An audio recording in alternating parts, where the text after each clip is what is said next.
Somebody did a 12-hour canoe. Okay, so I'm curious. What do you guys think these laser tag guns cost? I'd go $50 each. $50 a piece? I think you told me so. No. What's that? Say 25 each. 25 a piece? Say 100. $100? What would you pay for something like this? For a laser tag? What do you think? What would you be willing to pay for a laser tag gun that does this kind of cool stuff? An hour? No, just to buy one. Buy one? Yeah. I would give 25. 25? But I don't think that's what it's worth. I think it's I do higher. I bet it's worth more, but I would be, like he said, 25 for one. I would be down. Like I would buy a used one for $25. There's only one in Texas. So new they're 130. Oh, dang. Per gun? Yeah, with the headset. That's so. Is that price? Sister, you think that price is about right? That's not fair. Oh well. How, do they get cheaper if you buy them in bulk? No. 130 bucks. You get 130 bucks. That's what they cost. Yeah. The skins are replaceable. They're like between $9 and $15. Right? They're just cardboard cutouts that you just fold together, and there's a little sticky tape that you make them yourself. So they come in little kits. You fold it yourself and you piece it together. It's kind of like a little fun little thing. Now that you say it, I was way low balling, but I was kind of out of hope. Out of hope. Yeah. No, these are fun. A lot of fun. The only problem is you have to buy a ton to... Yeah, if you buy your own, Probably the hardest part. Do they have like a package deal? They Like, did. you buy a I ton think of they them, like- packaged them for the holidays last year, but whenever they first were selling them, but they didn't get released. So they were packaged them in a 4-pack, and I think it had a small discount for the 4-pack for the holiday sale. And so I got them under the holiday sale, but then afterwards the prices went up to the regular release and launch. And so I think for the holidays they should have those packages again. So. No, this is super fun.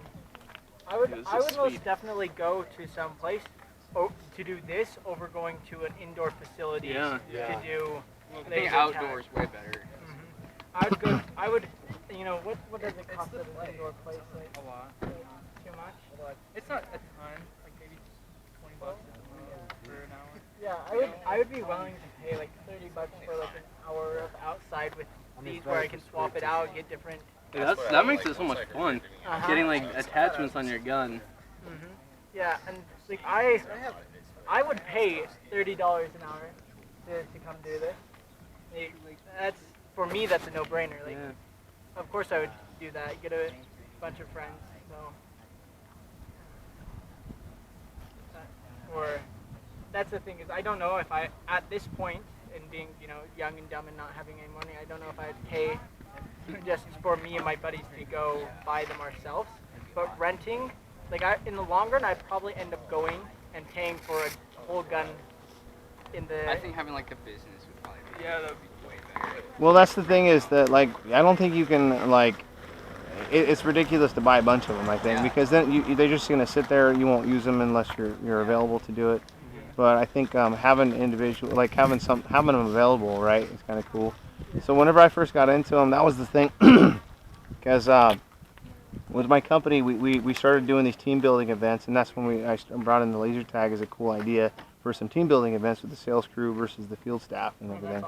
And so we got a bunch of the bigger guns, and it was really great. We had a blast with it. It was a lot of fun. But the thing is, in order to have bigger games and more involvement and stuff like that, nobody could really do it. So over time, we've just been accruing little pieces of sets and stuff like that, equipment over time. Now we've got a lot of stuff to do, really fun things. Right. Can you play with like different brands of guns and it still like works? Nothing's compatible.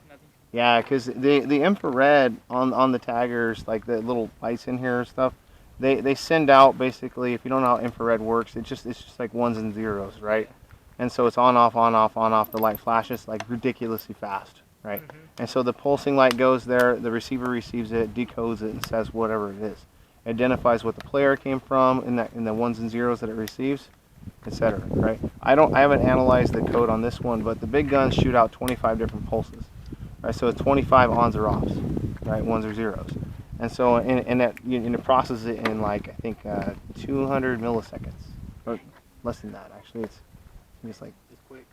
so each pulse is either 1 millisecond or half a millisecond, and there's 25 of them, and there's a gap of like a half a millisecond in between. So I think it's like 25 or maybe 30 milliseconds or so, something like that. And so it shoots it that fast, right? 30 milliseconds of pulse, and the sensors on it read it that fast, right? So if you like science, this is really geeky, and I do, right? So that's why I get into it. Like I even write my own code for some of these systems, and I make my own devices for like capturing the flag and things. And so, yeah, so we get into some really cool, fun games and play with them. But it's pretty neat what they do. You know, it shoots it that quickly, but every single manufacturer makes a different coding system. So like even this manufacturer that made this gun, they make the other guns that I have too. They are not compatible. Oh. Yeah, unfortunately, you would think that they're trying to make it cross-compatible, but the thing is like it's a completely different system, right? It is completely different, right? Because I mean the other one, the settings and programs are a lot more open and a lot more ridiculous on the different type of gameplays, right? Like I was telling Elder Jones earlier, like on the other system I can pretty much code anything I want to into the game. So we have like a Star Wars game, we have like a Halo game, you know, and it's like everybody has like Star Wars blasters and the weapon damage and stuff like that's customized depending on what type of weapon we want to use. Similar to how this is, but on the other set I can program any type of gun weapon I want, any type of sound I want. I can make it play music in the middle of the game. It's really cool. And these ones. And there's audio amplifiers. So the sound system on this, you think these are loud, right? The sound system on the other ones, it's like they sound like real weapons going on. And those ones. The thing is with these ones, they want to sell the Yeah, we get packs cops on- calling us sometimes. It's yeah. These ones they want to sell you the covers or whatever. Yeah, it's a And resale so- thing. And so that they can keep making profit, so they don't make it so that you can customize. Because otherwise, why do you need to buy? You can customize because really all it is you can make whatever you want to for the chips, Mhm. right? Like say those little guns that broke and stuff. I want to toss them. I can use those chips and just little clip-ons for them, Oh. right? And I can put anything I want on the outside of it. Okay. So if I wanted to 3D print, like I could 3D print my own attachments if I wanted to, right? Build our own systems for them. And those would be more durable because they'd be plastic. Yeah, I mean, you can turn it into a pretty good fun hobby. You know, you get a group of people that has the guns. You can make your own stuff if you get into the 3D printing, right? Somebody's got a printer in your group. You make all kinds of crazy looking things. These are a lot of fun. Yeah, these are way cooler because my brother got some for Christmas. So like we're all playing